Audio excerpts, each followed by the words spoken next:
মমতা চোর না চোর নয়? জোরে বলুন, কোন সন্দেহ আছে কারো?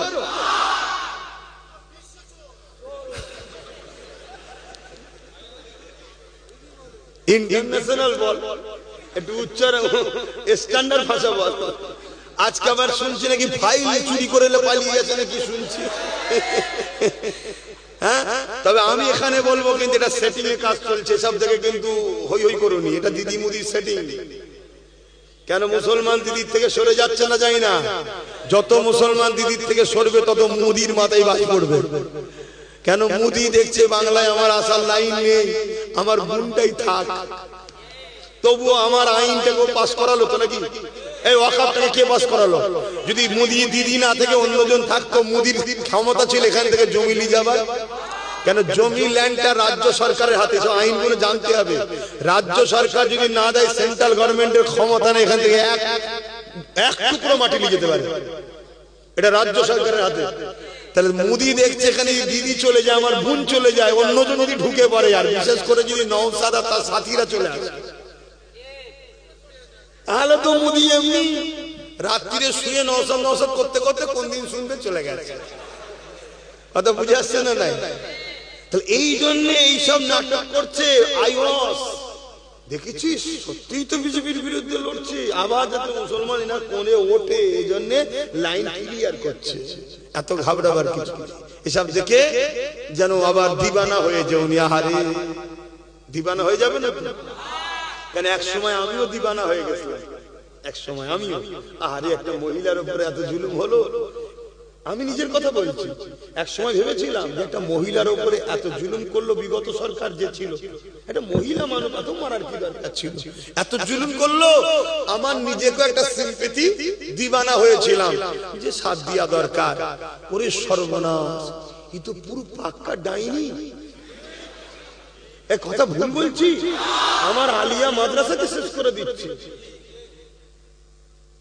আমার কবরস্থান, আমার ঈদগাহ, আমার খানকা সব শেষ। তাহলে ভুল আমিও করেছি, আপনারাও করেছেন। আমি তওবা অনেক আগে করেছি, আপনারা তওবা করেছেন তো নাকি? না, এখনো তওবা হয়নি। যদি না করে থাকেন করে নেন। কেন আমি ওপেন বলে যাচ্ছি, পৃথিবীর কোন মুফতি মাওলানা, মিশর হোক মদিনা হোক, যেখান থেকে খুশি ধরে নিয়ে আয়, আমি চ্যালেঞ্জ দিচ্ছি, যত বড়ই বলিস এবং নবীর হাদিস তো কাটা কারো ক্ষমতা নেই, মোদি আর দিদিকে যারা ভোট দেবে তাদের ঈমান চলে যাবে। এতদিন যারা ভোট দিচ্ছে ঈমান যায়নি কেন? এতদিন এরা এই জুলুমটা করে না যেটা আজকে করছে। কি? ওয়াকাফকে মিটাচ্ছে। ওয়াকাফ মানে মসজিদ, মাদ্রাসা, কবরস্থান, ঈদগাহ, খানকা, অর্থাৎ ইসলামের পেহচান। ওয়াকাফ যদি না বাঁচে, তোমার ইসলাম আর থাকবে না। শুনছো? ওয়াকাফ হলো ইসলামের মূল একদম, যেখানে মসজিদ দাঁড়িয়ে আছে, মাদ্রাসা দাঁড়িয়ে আছে, কবরস্থান দাঁড়িয়ে আছে, ঈদগাহ দাঁড়িয়ে আছে, খানকা দাঁড়িয়ে আছে। তাহলে আজকে আমার ধর্মকে মিটাতে দুজন লেগেছে না লাগে না?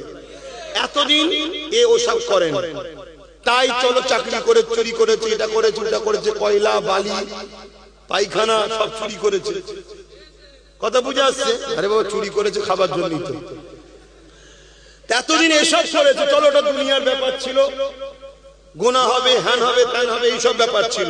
কিন্তু এখন যেটা করতে চলেছে, এই ইসলামকে মিটাতে চলেছে। কথা অসুবিধা হচ্ছিল, কিন্তু ওই বিষয়টার বলবো না, ওটা হয়ে গেছে। কিন্তু ওই বিষয়ে এতটুকু বলবো, খারাপ লেভেলে না। এখানে আমি বসে বলছি কেন? এটা আমার বসার জায়গা, এটা আমার বলার জায়গা। আর বলছি কেন? আমার দিনের দুশ্মনী করেছে তাই। ফেরাউনের বিরুদ্ধে বলা যায় না, যায় না? নমরুদের বিরুদ্ধে বলা যায় না, যায় না? তা জ্যান্ত ফেরাউনগুলোর বিরুদ্ধে কে বলে? এরা কি আজকে ফেরাউন নয়? এজন্য বলে। কথা ক্লিয়ার হয়েছে তো নাকি? না এখনো সন্দেহ হচ্ছে? যদি সন্দেহ হয় তাহলে প্রশ্ন করুন। ঈদে মিলাদুন নবীর ব্যানার, আর সেখানে রাজনীতির নেতা পিশাব করে পানিও নিতে যায় না, তাকে নিয়ে উঠে বসে পড়লো, এটা কি রাজনীতি নয়?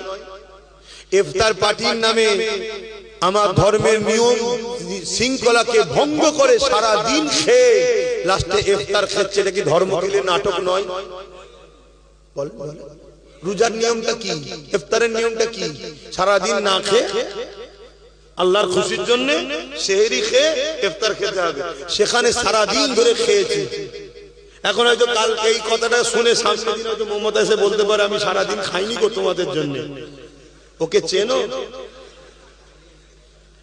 টাটা রেলখানাকে, টাটা যখন কারখানাকে বন্ধ করার সময় ওখানে অনশন করছিল, আর অনশনের পিছনে গিয়ে শুধু মুসাম্মির জুস খেয়েছে। আরে আমি বলছি রিপোর্ট, কি ডেঞ্জারাস জিনিস জানো না? কিন্তু আমি বলেছি, ভেবেছিলাম মায়ের যা তাই তো ভালো হবে। ওরে সর্বনাশ, এই যে কি ক্ষতি করেছে আমার কওমে, আমার জাতের। এর জন্য আমরা সবাই দোষী। আসো সবাই মিলে পাপ করি, এই তওবা করি, আর এই পাপকে প্রায়শ্চিত সবাই মিলেই করি। একে আগে তাড়াই সবাই মিলে। রাজি আছেন তো নাকি? আরো একবার শাস্তি দেন, রাজি আছেন তো নাকি? তাহলে দেগঙ্গাটা আমার ভাই পাবে তো ইনশাআল্লাহ। ঠিক আছে, ছেড়ে